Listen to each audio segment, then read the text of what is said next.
종도간 말씀 중심으로 성령 충만한 삶, 이런 제목으로 오늘 말씀 상고하겠습니다.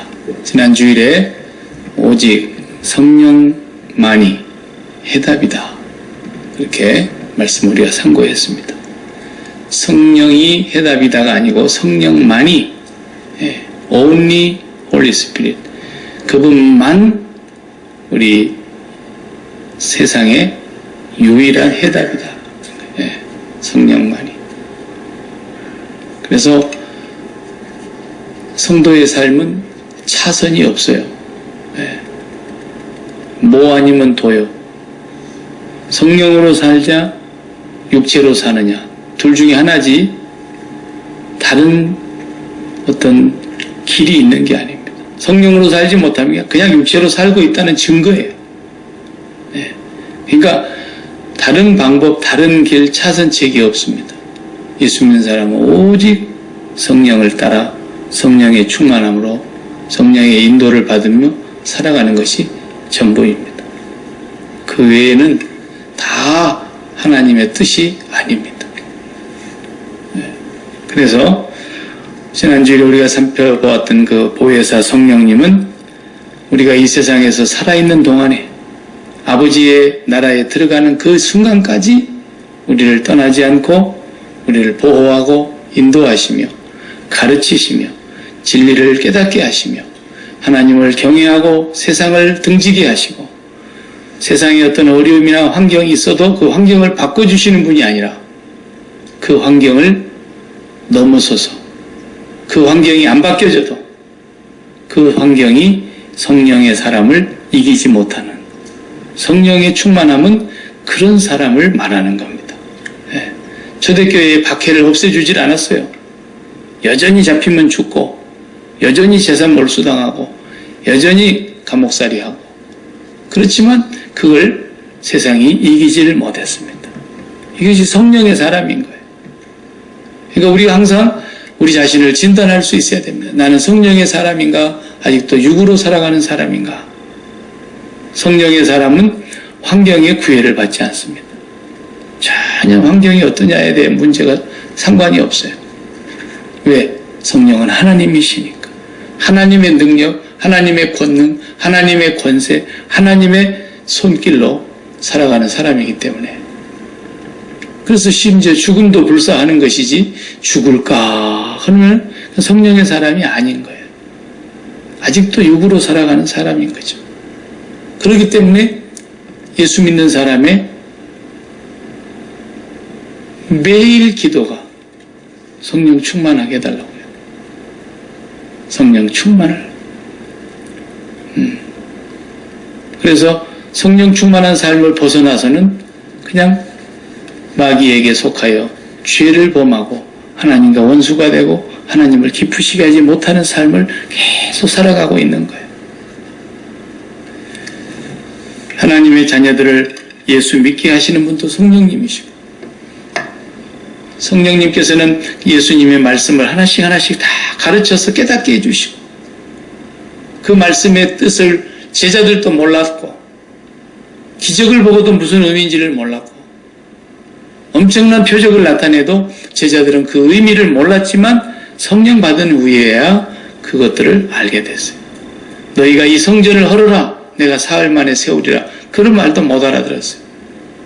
아직 저희에게 성령이 내리시질 않아서 예수님께서 자기 육체를 두고 하신 말씀이었다는 것은 사도 요한이고, 이후에 오랜 후에 성경을 기록하면서 성령으로 말미암아 그것을 그렇게 해석을 했었던 것이 처음에는 무슨 말인지 몰랐어요.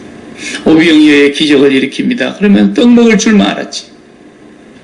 예수님 뭐 기적만 일으켰다 그러면 전부 자기하고 빗대어가지고 나도 저런 분 의지하면 내 팔자 고치겠구나, 이런 생각만 했던 것이지 예수님의 그 기적이 담고 있는 의미가 무엇인가를 몰랐다는 거예요. 전혀 몰랐어요. 성령이 오시지 않기 때문에 그렇게 된 것이죠. 세상은 앞으로 두고 보십시오만은 제가 한 가지 확실하게 예언할 수 있는 건, 가면 갈수록, 세월이 흐르면 흐를수록 세상은 하나님과 멀어집니다. 세상은 하나님과 더 거리가 멀어지고 하나님을 거역하고 하나님을 경외치 아니하고 불순종하고 거스리고 대적하고 하나님을 향해서 반항하는 그런 세상이 된단 말이에요. 가면 갈수록. 그러니까 하나님과 세상이 대적하는 관계에 놓여 있는데 이 세상이라는 것은 이 월드를 말하는 게 아니라 사단이 공중 권세를 쥐고 있는 것을 세상이라 그래요. 그 세상은 하나님을 끝없이 거역합니다.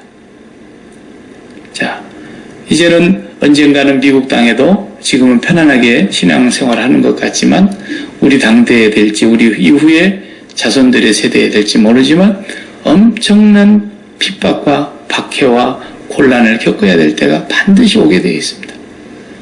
그것이 예수님께서도 그 환난을 말씀하시면서 겨울에 이런 일이 일어나지 않기를 기도하라 할 정도로 그 환난이 무서운 환난이기 때문에 미국 땅에서도 예수를 마음대로 드러내놓고 못 믿는 세상이 올 때가 분명히 있다는 것입니다. 이렇게만 이러다가 주님 오시진 않을 거예요. 그래서 가짜와 진짜를 걸러내야 되는 그런 시대가 반드시 온다고 성경은 말씀하고 있어요. 또 성령의 사람이 되면은 이 사람이 공부를 많이 했느냐 적게 했느냐는 아무 상관이 없습니다. 그건 뭐 역사적으로 너무 많은 증거가 있기 때문에 무디 같으신 분은 초등학교도 졸업을 못했는데 얼마나 하나님께서 무디를 통해서 많은 일을 하셨습니까? 그러니까 공부 많이 했느냐 좋은 대학 나오느냐 아무 소용없습니다. 사실은 우리들끼리 괜히 그러고 있는 겁니다. 예. 하나님은 절대로 그런 걸 가지고 너 하버드 나왔어. 하나님이 야 우리 하나님 하버드 눈 하나 깜짝 안 하십니다. 하버드 나왔는데 뭐 어떡하라고.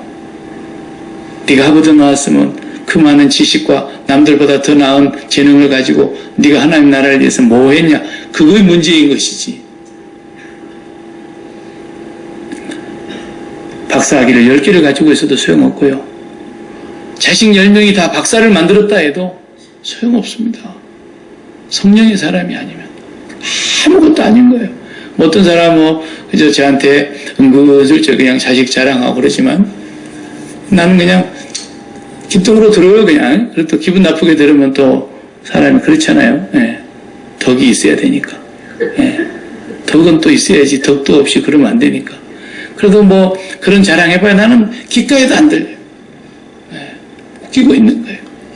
뭐 인민생활하는 사람들이 자식 하나 보고 대한민국에 좋은 거 다 버리고 왔는데 자식 출세시켰다고 하면 성공했다고 난 기똥으로 들어요. 그래도 어떡하란 말이에요. 뭐 어떡하다는 거예요. 자식 성공시켜야죠. 그 자식이 예수 잘 믿는 자식이라면 하나님 앞에 복 받은 것이고 예수 잘 믿어서 주님의 뜻을 잘 드러내는 그런 삶을 살아가면 그걸로 행복한 것이고 그걸로 감사한 것이지 뭐 어떡하란 말이에요. 그런 소리를 또 잘 들어줘야 된다 그러면 이미 목회하는 사람들 웃기고 있어요. 그런 소리 잘 들어주는 데나 가서 들으라 그러세요. 아무 소용없어요. 성령 충만하지 않으면. 성령 충만하지 않아도요 조금 교양이 있는 사람들이 있습니다. 그리고 예수를 안 믿어도요 인격이 좀 고상한 사람이 있습니다. 어떤 사람은 예수를 믿고 성령 충만하다는데 하도 덜렁거리니까 교회를 다니면서도 욕을 먹이고 다니는 사람이 있지만은 교회를 안 다니고 예수를 모르는데도 약간 고상한 사람들이 있어요. 그 성품과 그런 것들이 고매하고 참 사람이 인격이 됨됨이가 괜찮다. 예수를 안 믿어도 그렇게 말하는 사람이 있어요. 그러면 그 사람이 하나님 기쁘시게 합니까? 천만의 말씀. 성령 충만해서 인격까지 더 예수님을 닮아가면 더 좋겠지만 성령 충만해서 좀 덜렁거리더라도 예수 믿지 아니하는 인격이 고상한 사람보다 1000배 낫죠. 왜? 인생의 최고의 목적이 뭔데요? 구원받아야 됩니다. 구원 못 받으면 무슨 소용이 있습니까? 구원받아서 이 땅에서 살다가 아버지 나라의 집으로 되돌아가는 것이 우리가 해야 될 일인데 구원받아서 아버지 집으로 돌아갈 자가 못 된다고 한다면 그건 뭐 무슨 소용이 있겠습니까? 98세에 살다가 돌아가셨다. 무슨 이유가 있냐? 무슨 의미가 있냐고. 98세를 살았든 100살을 살았든 100살을 넘게 살았든 구원받지 못했다면 아무것도 아니다. 아무것도 아니다. 성령으로 거듭난 사람이 아니고서는 정말 불쌍한 사람인 것이죠. 성경에는 성령 충만이라는 말씀이 여러 번 나옵니다. 성경 공부 시간은 아니기 때문에 제가 몇 군데만 대충 이렇게 뽑아서 읽어드려도 금방 아실 수 있습니다. 에베소서 5장 18절에 술 취하지 말라. 이는 방탕한 것이니 오직 성령의 충만을 받으라. 그랬습니다. 성령 충만을 받는 것은 선택사항이 아닙니다. 반드시 성령 충만해야 되는 하나님의 명령입니다. 왜? 성령 충만하지 않으면 그냥 육이 충만하기 때문에. 공기가 싹 빠져나갔어요. 신선한 공기가 싹 빠져나가고 나면, 예를 들어 이 더운 공기가 있다가 여기 지금 아직도 낮은 공기예요. 문 열면 더운 공기가 더 들어옵니다. 찬 공기가 쑥 빠져나갑니다. 진공 상태라는 건 없는 거예요. 우리가 성령 충만하지 않으면 세상으로 충만한 거예요.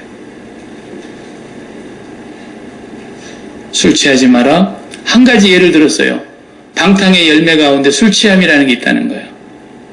방탕하게 사는 사람들이 뭐 술만 취하겠습니까? 계집애한테도 취하고, 돈에 취하고, 마약에 취하고, 온갖 쾌락에 다 취하죠. 그 중에 술 취하는 사람들이 에베소 교회에 있었기 때문에 에베소 교회를 향해서는 특별히 너희들 술 취하지 마라. 그것은 방탕한 삶이다. 오직 성령의 충만을 받으라. 그랬어요. 그 다음에 예수님께서도 누가복음 4장 1절을 보면은 예수께서 성령의 충만함을 입어 그랬어요. 예수님도 이 땅에 계실 때 하나님의 일을 하시면서 공생의 시작 때부터 됐어요. 성령의 충만함을 입어 요단강에서 돌아오사 광야에서 40일 동안 성령에게 이끌리시며 그랬어요.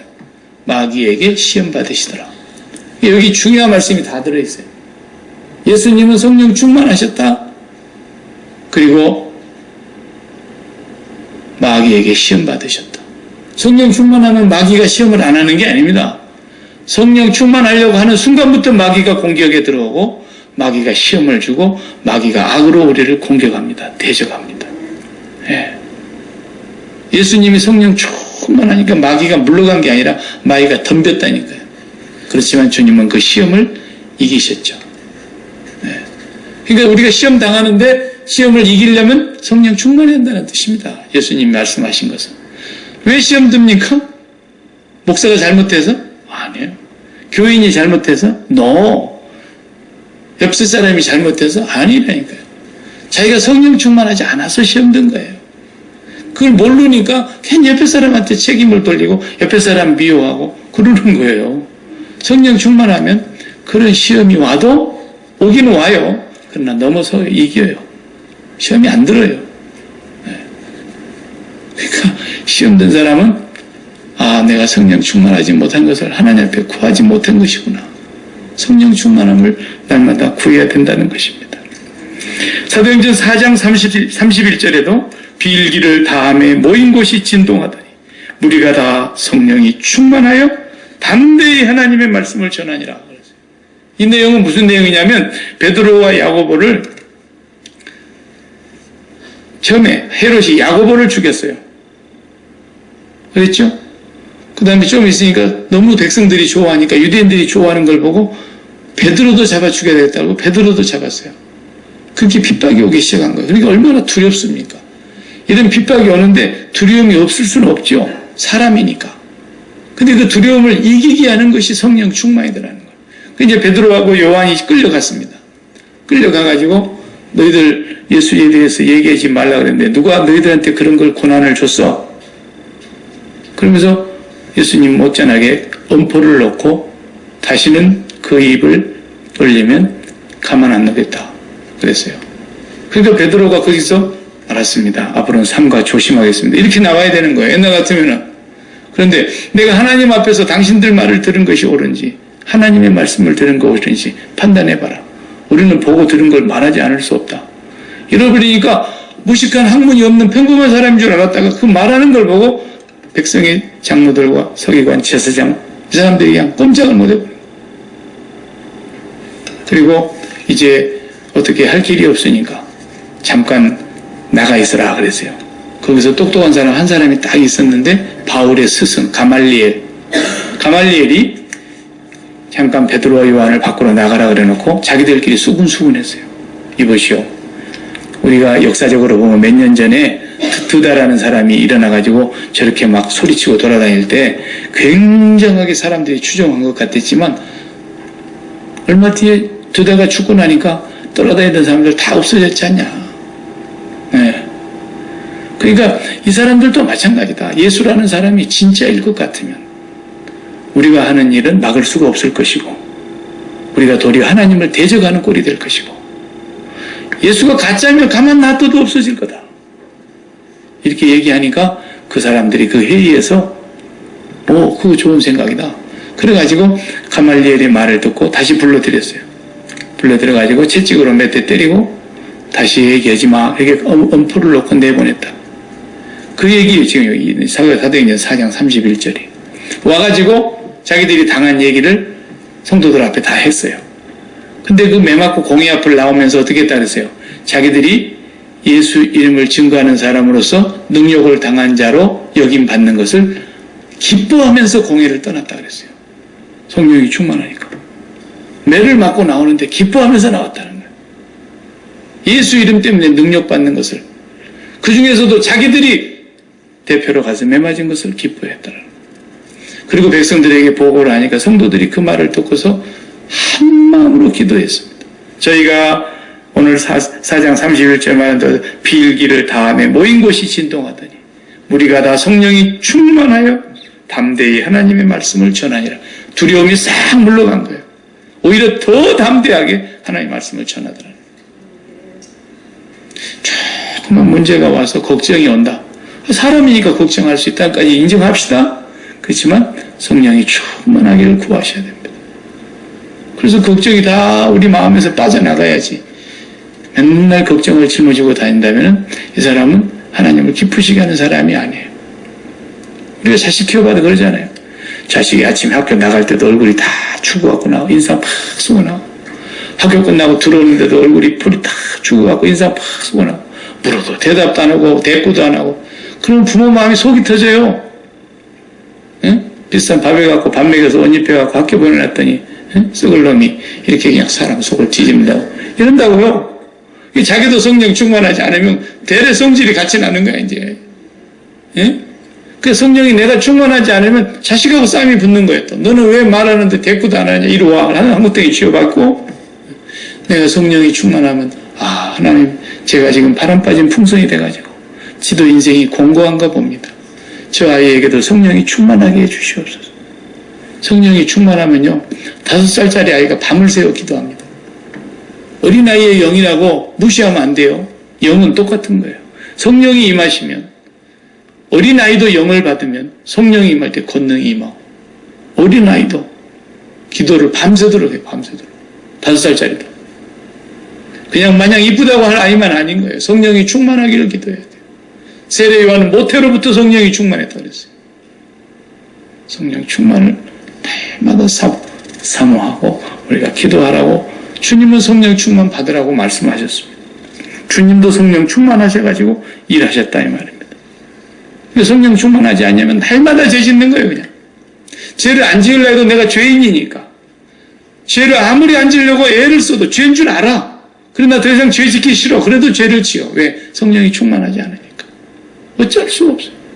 아담이 범죄한 이후로 죄가 우리에게로 들어와서 죄가 왕노릇하고 죄가 장성해져가지고 이 죄로 말미암아서 죽을 수밖에 없는 인간이기 때문에 성령으로 다스림을 받고 성령의 인도함을 받지 않는 모든 순간에 죄 짓고 있는 거예요.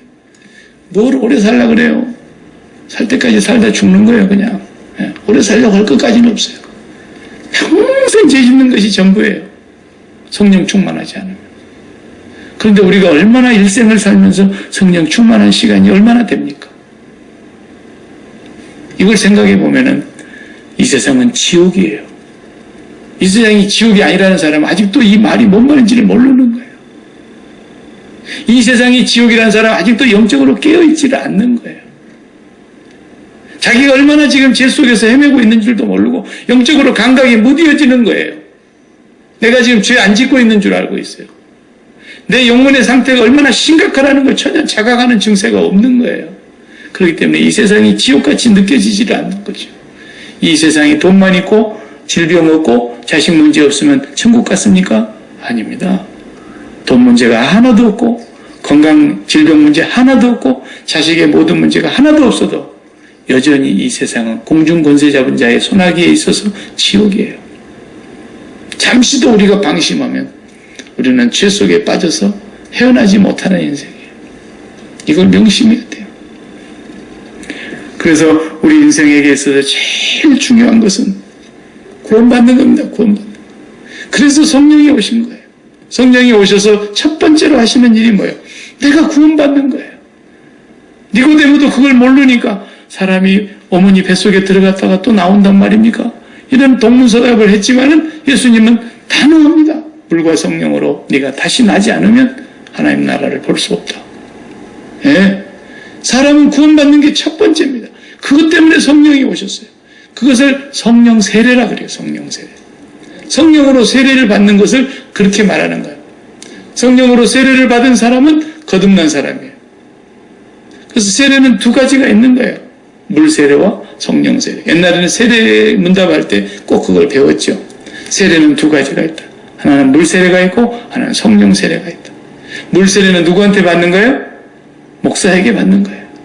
성부와 성자와 성령의 이름으로. 성령 세례는 누구에게 받는 거예요? 성령님께 받는 거예요. 이 두 가지가 똑같은 것 같으면서 똑같지 않아요. 불 세례가 먼저냐 성령 세례가 먼저냐 성경을 보면은 이것이 꼭 정해져 있는 건 아니지만 올바른 순서라면 성령 세례가 먼저예요. 성령으로 말미암아 거듭나야 되는 거예요.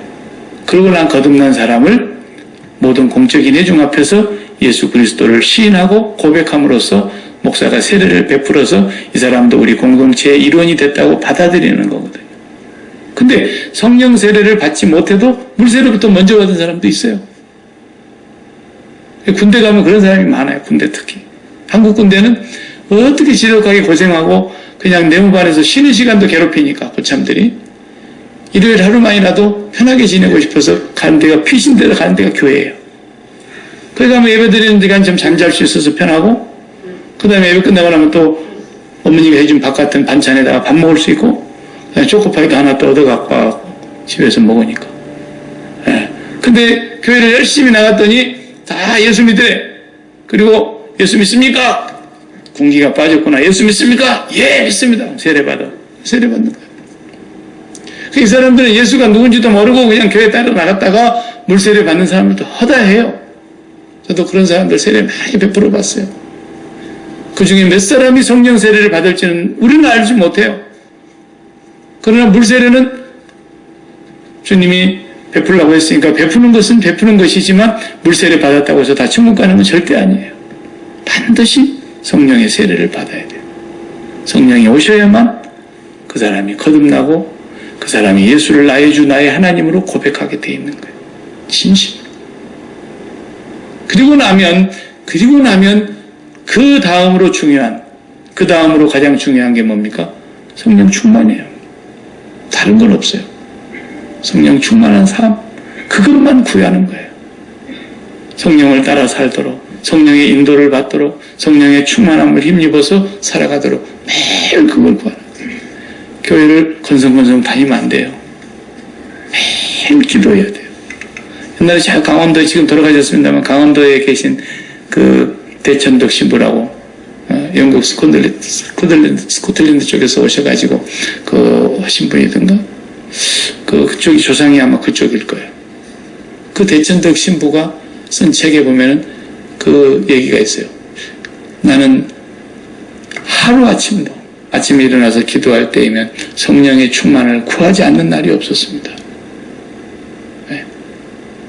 오늘도 하나님 앞에 범죄하지 않기 위해서 하나님의 뜻을 잘못 판단하지 않기 위해서 매 순간순간 성령의 충만을 구하고 의지했다라는 거예요.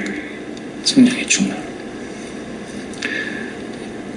성령이 충만한 사람은 성령이 충만하지 않는 사람을 알아볼까요? 못 알아볼까요? 알아보죠. 신령한 자는 육신에 속한 자를 판단한다 그랬으니까. 누가 주의 마음을 가져 주의 마음을 판단하겠느냐 그랬어. 그러나 우리가 주의 마음을 가졌노라. 바울이 그랬죠. 신령한 자는 모든 것을 판단하나 다른 사람에게는 판단받지 아니한다 그랬어요. 성령이 충만한 사람은 다른 사람에게 판단받지 아니합니다. 오히려 성령이 충만한 사람이 다른 사람을 분별할 수가 있습니다. 그런데 성령이 충만하지 않는 사람은 어떻게 알 수 있어요? 성령이 충만한 사람을 보면 꼭 부딪힙니다. 아니, 저 사람이 왜 이렇게 기도를 크게 해? 성령이 충만하지 않으니까 그런 경험을 못 해봐서 그런 게 단 한 번도. 성령이 충만하면 기도를 아무리 좋게 하려고 해도 기도가 크게 나와요. 본디 그 사람이 목소리가 크기도 커서 그럴 수도 있지만 그 사람이 본래 기도할 때는 그냥 고양이 죽어가는 소리처럼 속으로만 하던 사람이 성령이 충만해지면 옆에 사람이 시끄러울 정도로 소리가 커져요. 네. 부끄러운 줄 모르고 기도해요. 그럴 수 있어요. 근데 그런 경험을 한 번도 예수 믿고 해보지 않은 사람은 기도를 크게 하면 크게 한다고 시비야. 아멘 그러면 아멘 한다고 시비야. 박수 치면 박수 친다고 시비야. 성령이 충만하지 못한 사람은 별걸 다 가지고 부딪힙니다. 그러니까 남편이 성령 충만하지 못하고 여자가 성령 충만하다든지 여자가 성령 충만하지 못하는데 남편이 성령 충만한데 꼭 둘이 부딪힙니다. 그러나 육신이 충만한 사람끼리는 절대로 쉽게 잘 안 부딪힙니다. 왜냐하면 말이 너무 잘 통하니까. 어디 가면 기가 막히게 맛있는 게 있는데 언제 한번 같이 먹으러 가자. 이런 얘기 전혀 부딪힐 수가 없는 거야. 어디 가니까 정말 물건을 파는데 너무너무 좋은 것이 싸고 좋더라. 얼마나 취미생활 하는 얘기, 그 다음에 무슨 음식 어떻게 만들어 먹는 얘기, 건강에 무엇이 좋다. 여기 충만한 사람들은 그런 얘기하면 절대 충돌이 없어요. 그런데 성령이 충만한 사람이 거기 하나 딱 끼워봐요. 그럼 분위기 확 잡죠. 그래가지고 싫어해 다. 그리고 또 성령이 충만한 사람끼리 붙으면 충돌이 없어요. 밤새도록 얘기해도 충돌이 없어요. 밤새도록 얘기하고 싶고 그런 거예요. 그게 성령이 충만하지 아니한 사람은 성령이 충만한 사람을 모르기 때문에 부딪히는 거예요. 네.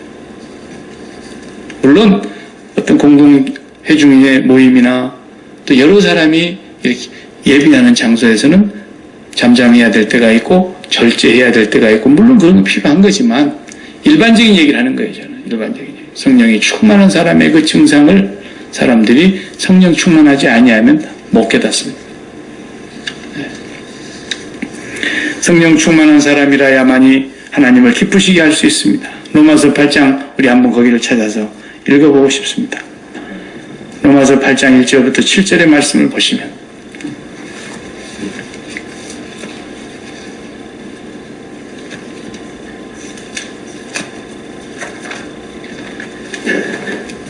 로마서 8장 1절에서 7절 성령이 어떻게 하시는가를 보십시오. 그러므로 이제 그리스도 예수 안에 있는 자에게는 결코 정죄함이 없나니 예수 안에 있는 생명의 성령의 법이 죄와 사망의 법에서 너를 해방하여 죄와 사망의 법은 율법을 말하는 거고 생명의 성령의 법은 사랑의 법을 말하는 건데 그 생명의 성령의 법이 율법에서 너희들을 완전히 해방시켰다.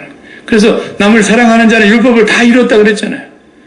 어떤 계명이 있을지라도 내 이웃을 내 몸과 같이 사랑하라는 그 계명 안에 다 들었다 그랬잖아요.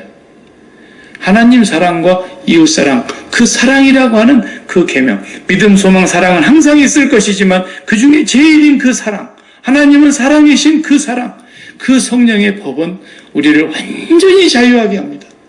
어떤 것에도 매이지 않게 합니다. 정말로 놀라운 하나님의 은혜이죠. 그래서 율법이 육신으로 말미암아 연약하여 할 수 없는 그것을 우리가 육신으로 살아가면서 율법을 만족시킬 수 없어요. 율법의 요구를 다 이룰 수가 없어요. 그런데 뭐라 그랬어요?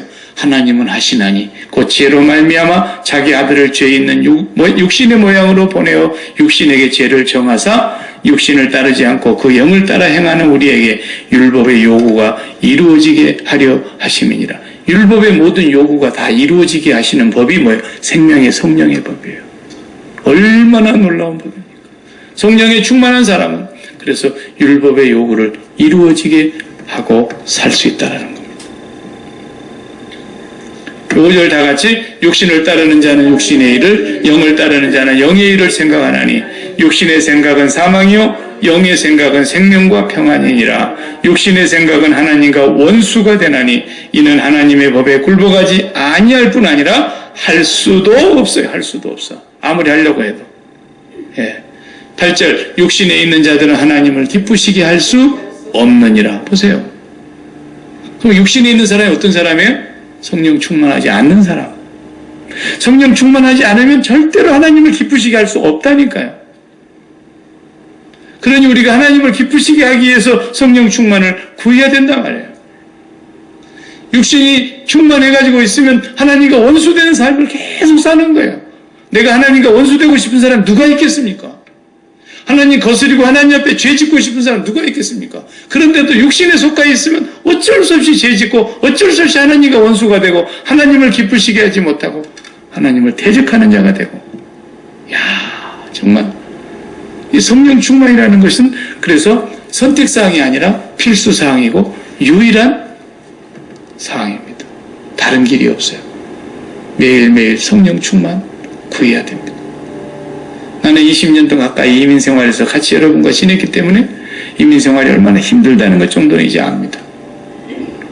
얼마나 이민생활이 힘들고 공고하고 정말 몸과 마음이 지치는가는 저도 어느 정도 이제 압니다. 그렇다고 성령 충만하는 것을 소홀히 할 수 없습니다. 오히려 그러면 그럴수록 성령 충만을 더 구해야 됩니다. 그러면 그럴수록 더 기도해야 됩니다. 박해가 심하면 심할수록 더 기도했고 죽음의 위협이 다가오면 다가올수록 더 기도했지. 그래서 성령 충만하니까 다 이겼던 겁니다. 이민생활 아무리 힘들어도 성령 충만하면 다 이길 수 있습니다. 그러니까 우리가 다른 걸 구하면 안 된다니까요. 성령 충만하지 아니하고 다른 거 백날 구해도 그거 해결되면 그 다음 문제 또 터지고 그거 해결되면 그 다음 문제가 또 괴롭히고 끝없는 쳇바퀴의 삶을 사는 거예요. 성령 충만 하나면 끝나버리는 거예요. 성령의 인도함을 따라 살면 끝나는 거예요.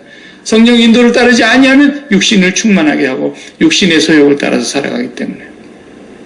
그래서 예수 믿는 사람의 삶이나 예수 안 믿는 사람의 삶이나 전부 다 세 가지 세상이 있는 거예요. 3층천이 있고 2층천이 있고 1층천이 있어요.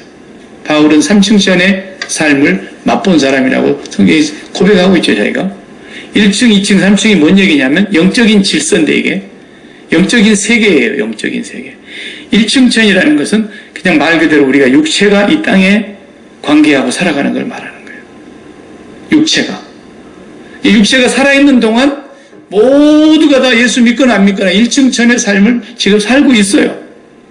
그래서 여러분의 육체가 있으니까 숨을 쉬고 있으니까 오늘 또 저와 관계하고 있고 우리 소망교회와 관계하고 있고 또 여러분 직장에 가면 직장의 사람들과 관계하고 여러분이 어디를 가든지 관계를 맺고 가족들과 관계를 맺고 이게 왜 그래요? 육체가 있으니까. 근데 이것이 헝가리 여행 갔던 사람들 마냥 죽어버려 봐요. 그러면 1층천의 삶이 없어져 버리는 거예요. 모든 관계가 다 없어져 버리는 거예요. 요 삶이 하나가 있는 거예요. 요게. 근데 이 삶은 어떤 삶이에요? 절대로 하나님을 기쁘시게 할 수 없는 삶이에요. 하나님과 원수가 되는 삶이에요. 우리도 그렇게 살았어요. 처음에는. 예수 믿기 전에는. 지금도 예수 믿는 사람들은 그대로 살고 있고요. 하나도 바뀐 것이 없이. 예수 믿는 이후의 삶은 조금 변했다고는 보지만 아직도 육신의 삶을 떠나지 못하고 있어요. 계속 육신의 육체가 살아있는 이 관계 맺고 있는 거. 요거. 그 다음에 이 층천의 삶은 뭐냐? 공중의 삶이에요. 공중권세자의 삶이라 성경은 그렇게 말하고 있어요. 공중권세자의 삶은 무슨 삶이냐? 우리의 마음의 세계를 말하는 거예요. 육체의 세계가 아니에요. 여기는. 마음의 세계가 공중권세 잡은 자의 세계, 마귀의 세계란 말이에요. 이 마귀의 세계에서 활동하고 있는 영역이 바로 우리 마음의 영역입니다. 마음의 영역. 그래서 마귀가 우리 마음을 공격하는 거예요. 첫째. 마음을 지켜야 되는데 마음을 못 지키는 거예요. 그 다음에 그 위의 세계가 있는데 이게 하늘의 세계예요. 하나님의 세계. 성령의 세계. 성부 하나님, 성자 예수 그리스도, 성령 삼위일체 하나님이 역사하시는 하늘의 세계가 있어요. 그러면 우리의 마음이라고 하는 이 영역이 신앙은 뭐라 그랬어요? 마음 주는 거라 했잖아요. 심장 주는 거예요. 이 마음이라고 하는 영역이 공중 권세 잡은 자의 영역 아래 있지만 이 마음의 영역이 공중 권세 잡은 자의 권세를 이기고 이걸 뚫고 성령께 붙잡혀야 되는 거예요. 이게 성령의 인도함을 받는 성령 충만한 삶인 거예요. 그래서 내 마음이 성령에 붙잡히니까 성령은 하나님의 영이시니까 하나님의 뜻을 따라서 살게 하는 권세와 능력을 주신다 이 말이에요. 근데 이 마음의 영역에 공중 권세 잡은 자에게 붙들려 가지고 이 마음의 영역이 육체와 붙으면 어떻게 돼요? 완전히 살았으나 짐승같이 사는 거예요. 그 성경은 존귀한 인생이지만 존귀에 처한 인간이지만 어때요? 성령을 떠나 사는 사람은 짐승하고 똑같다 그랬잖아요. 하나님 보실 때 그렇다고 말이에요. 우리가 사람을 보고 짐승 같은 놈 그러면 안 되죠. 하나님이 보실 때는 짐승하고 똑같다라는 거예요. 그냥 혼만 하나 있을 뿐이지 이거 영은 죽은 거예요. 마귀에게 붙들려서. 우리의 마음의 영역이 성령으로 말미암아 하나님의 세계를 사느냐 우리의 마음이 마귀에게 붙들려 땅의 세상을 사느냐 요거란 말이에요. 그래서 하나는 육신을 쫓는 삶이고 하나는 영을 쫓는 삶이라 말이에요. 영을 쫓는 삶은 육신의 소욕을 이긴다고. 그래서 오늘 이 성령 충만한 삶에 대해서 바울이 에베소 교회에 술 취하지 말라 그러고 갈라디아 교회는 뭐라 그래요? 5장 우리 16절을 보세요. 오늘 읽었던 본문 다시 돌아갑니다. 5장 16절을 보면은 내가 이르노니 너희는 성령을 따라 행하라.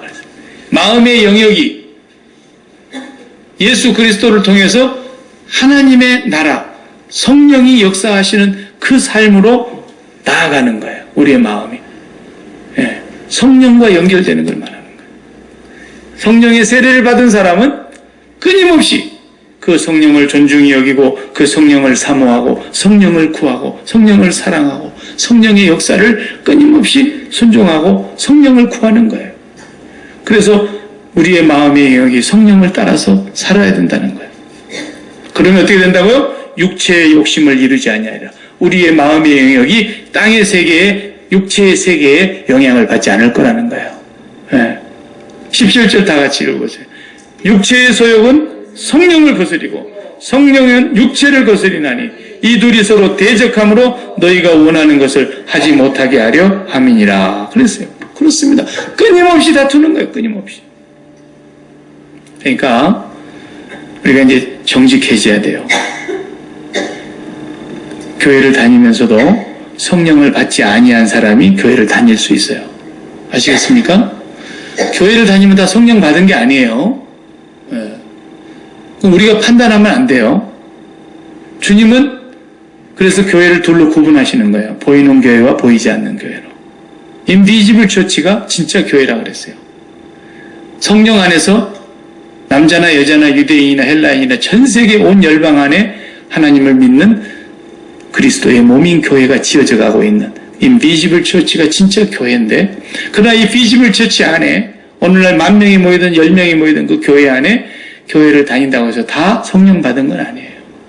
성령 받을 가능성은 교회 안 나온 사람보다는 많지요. 기회가 있지요. 그러나 성령을 다 받은 건 아니에요. 성경은 그렇게 얘기하고 있어요. 그러니까 바울이 사도행전 19장을 보면 에베소를 지나갈 때 뭐라 했어요?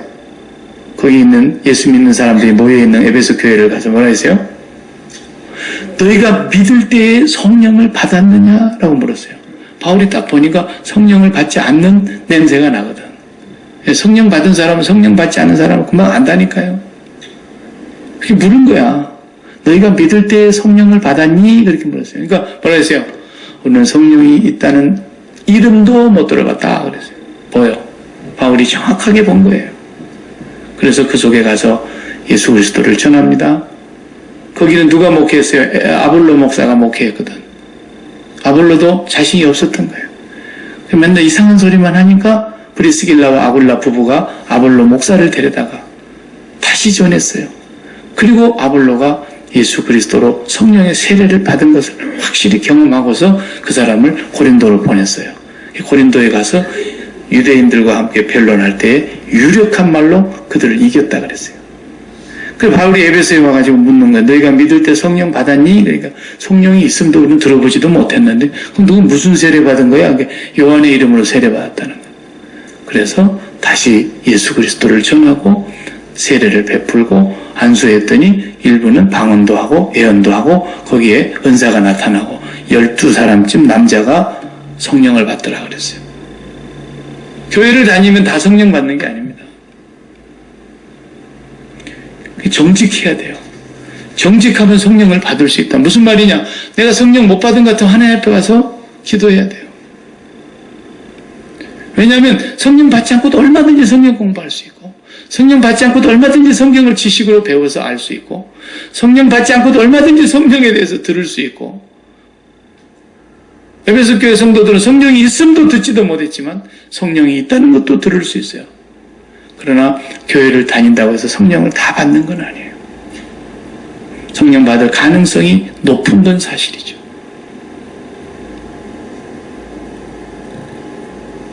하나님을 잘 아는 바리새인들 중에 성령 받은 사람이 바울, 니고데모 그리고 몇 제사장들 뿐이라 그랬어요. 다 지옥 간 거예요. 깡그리. 그래서 예수님이 화 있을 진저, 이 저주받을 진저 그랬어요. 저주받는다 그랬어요. 저주받았잖아요, 다. 그들은 하나님을 너무나 잘 알았어요. 잘 안다고 생각했어요. 성경의 지식이 남들보다 뛰어났어요. 그래도 그들은 성령 받지 아니하기 때문에 전부 다 저주받은 자식이 된 거예요. 교회 다니면서도 성령 받지 않고 다닌 사람이 있어요. 내가 내년에는 이런 부분의 말씀들을 좀 더 깊이 있게 전하려고 준비하고 있어요. 정직해져야 돼요. 내가 정말 성령 받았나? 정말 내가 성령 받는 건 맞은가? 그것에 대해서 확증해야 된다는 거예요. 왜? 그리스도의 영이 너희 안에 없으면 너희가 버리운 자니까. 그걸 확증하라는 거예요. 확증. 성령 받았나 내가? 성령도 안 받았는데 어떻게 성령 충만하겠어요? 성령 받는 것이 첫 번째입니다. 성령의 세례를 받아야 돼요. 그리고 성령의 세례를 받은 사람은 성령의 충만을 날마다 받아야 된다고 성경은 이게 계속적 용법으로 얘기하는 거예요. 과거에 한때 성령 충만 다 소용없습니다. 우리는 5대쯤 있으면 다 소용없어요. 그런 거 절대 교회에서 그런 얘기는 소용없는 얘기입니다. 아시겠습니까?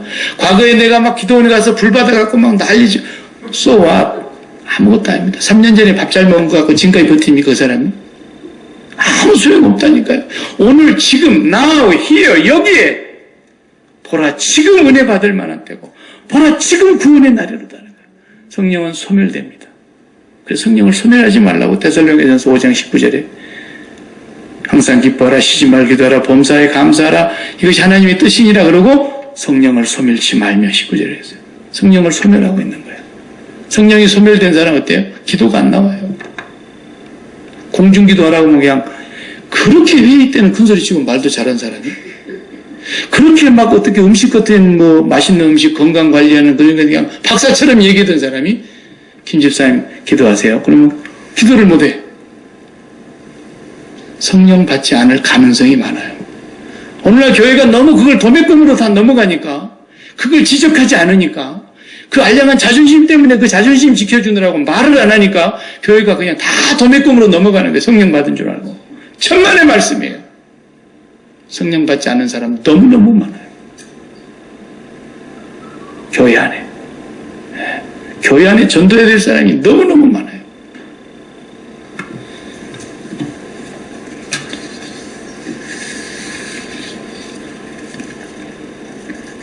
성령 충만하면 대개는 막 방언하고 귀신 쫓는 일 하고 그런 것만 생각하는데 그것은 극히 일부분의 하나의 증거인 것은 사실이에요. 그러나 그것이 전부인 것처럼 오늘 한국교회와 한국교회 성도들이 많이 오해되고 잘못 인식되어 있어요. 그것이 아닙니다. 성령 충만하면 예수를 높이게 되어 있고 예수를 찬양하게 되어 있고 2000년 전에 팔레스틴에서 잠깐 있다 가신 양반을 우리가 본 적이 있습니까? 증거가 있습니까? 그럼에도 불구하고 성령은 오늘 우리 가운데 오셔서 그분을 나의 주 나의 하나님으로 확실히 믿고 고백하게 하시며 그분을 위해서 목숨을 걸고 증인이 되어서 모든 걸 다 포기해버리고 나가버린 사람도 있잖아요. 성령은 우리와 2000년의 간격이 있는 예수 그리스도를 하나 되게 만들어버리는 거예요. 이런 놀라운 능력이 성령의 역사하시는 제일 중요한 사역이죠. 네. 막 방언하고 막 이상한 귀신 쫓아내고 그것이 전부인 줄 알고 생각하는 사람들, 큰일 날 사람들 가운데 한 사람. 저도 내가 옛날에 우리 집사람 막 방언 터져갖고 옆에 송 아무개 집사 있었고 이훈 아무개 집사 있었고 막 집사들이 새벽 기도하기만 하면 방언으로 막게 돼요. 방언으로 기도 못한 사람 아직 그냥 밀려나가 버렸다. 기도 시작해놓으면 방언 못한 사람들 다 일찍 집에 가버려. 왜냐하면 서너시서 그냥 다 분위기를 다 장악해버리니까. 방언도 막 얼마나 열정적으로 강하게 하는지 몰라. 그리고 내가 그 교회를 떠나온 지 오랜 뒤에 얘기를 들어봤더니 윤 집사도 송 집사도 남편 버리고 춤바람 나가지고 가정 다 파괴돼버리고 이혼해버리고 그랬다는 얘기를 들었어요. 너무 가슴이 아프더라고. 그런 게 전부가 아니에요. 그게 뭐 굉장한 것처럼 그러면 큰일 나는 거예요. 마귀는 그런 사람들을 오히려 할 수만 있으면 넘어뜨리려고 공격을 대비하고 있는 거예요. 네. 정말로 예수 믿고 신앙생활이 이 올바른 길로 가면 갈수록 은사가 먼저가 아니고 열매가 먼저예요. 열매. 은사는 한순간에 나타날 수 있어요. 예수 믿은 1년밖에 안 됐는데도 성령 받고 방언 받았다 그래가지고 막 하면서 그런 사람들도 은사가 나타나는 것은 굉장히 빠르게 일어나는 경우도 많이 봤어요. 나는 우리 친구가 저하고 이렇게 대화를 나누다가 이복에 우리 동네는 이번에 교회 나온 지 한 달도 안 됐는데 새벽 기도부터 나와. 근데 새벽 기도 때 나와서 방언을 해. 한 달도 안 된 사람이. 예. 그럴 수 있다 이거예요. 그러나 성령의 열매는 그렇지 않아요. 사랑과 희락과 화평과 오래 참음과 양성과 자비와 충성과 온유와 절제라는 이 9가지 열매는 성령의 열매인데 아무도 이 법을 금지할 수가 없다 그랬는데 이 성령의 열매를 맺는 것은 뭐예요? 예수 그리스도와 연합된 것이거든요. 막 억지로 참고 그런 게 아니에요. 성령이 충만하여 열매가 맺혀지면 억지로 참고 그런 것이 속에서 막 부글부글 끓는데 억지로 눌러갖고 참고 표정 관리 막 하고 할렐루야 이런 게 아니에요. 성령 충만하면 그냥 원수가 불쌍해진다니까. 성령이 충만해지면 원수를 위해서 기도가 막 나온다니까. 성령이 충만해지면 막 화가 나는 게 아니라 성령 충만하지 못한 사람을 볼 때 너무너무 안타까운 거예요. 너무너무 안타까워. 너무너무 불쌍한 거예요. 오래 믿은 사람일수록 수요일 밤에 꼭 나오는 사람들일수록 조심해야 됩니다. 성령 충만해야 돼요. 괜히 자존심 지키려다가 성령 충만 평생에 한 번도 못 받고 죽을 수 있어요. 그걸 아셔야 돼요. 갈라디아 교회에 경고하고 있었던 거예요. 육체의 일은 분명하다. 음행과 더러운 것과 호색과 이건 음란의 죄악입니다. 그 다음에 우상숭배와 주술과 이것은 우상숭배. 그 다음에 원수 맺는 것과 분쟁과 시기와 분냄, 당짓는 것, 분열함과 이단과 투기와 술취함과 방탕함, 또 그와 같은 것들이라. 너희에게 전에 경계했다 그랬어요. 갈라디아 교회에.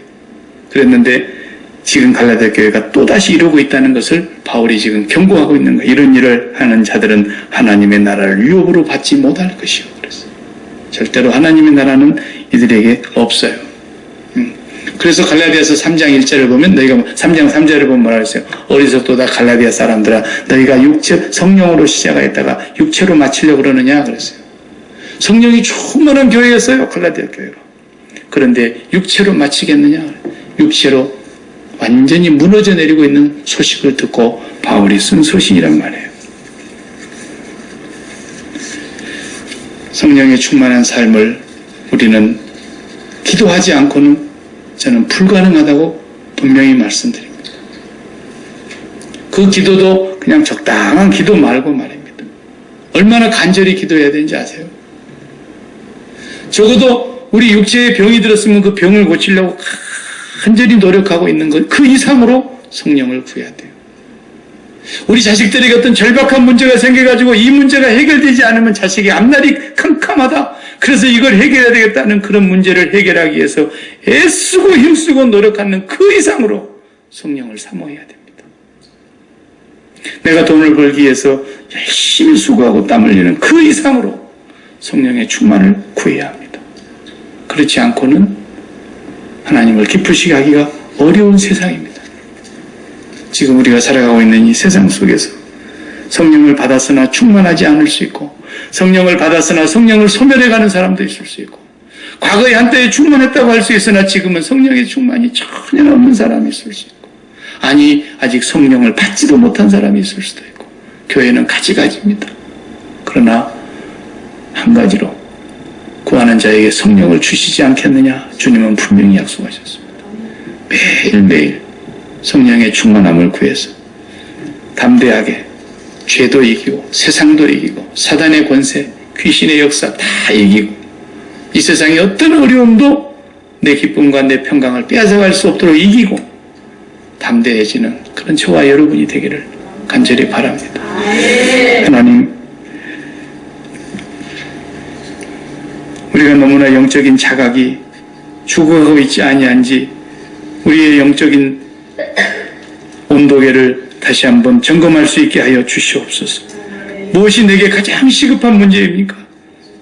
질병의 문제입니까? 자식의 문제입니까? 아니면 돈의 문제입니까? 아니, 그것이 아무런 문제가 없을 때 느끼는 평안함이 정말 진정한 평안함입니까? 돈 잘 벌고 자식에게 문제 없고 몸 건강하면 평안한 것입니까? 아버지, 이렇게 영적으로 죽어가고 있는, 무지해져가고 있는, 무뎌져가고 있는 우리의 영혼을 다시 한번 성령의 불로 새롭게 하여 주옵소서. 불같은 성령께서, 바람같은 성령께서, 비둘기 같은 성령께서, 폭포수 같은 은혜의 성령께서 우리의 심령을 회복시켜 주시고 고쳐주시고 새롭게 하여 주시고 뜨겁게 일어나게 하여 주시옵시고 영혼이 살아나게 하여 주옵소서. 진정으로 내 문제가 무엇인가를 볼 수 있게 하여 주옵소서. 무엇을 구해야 할 것인지를 깨닫게 하여 주시옵소서. 주님 감사하오며 예수님의 이름으로 기도하옵나이다. 아멘.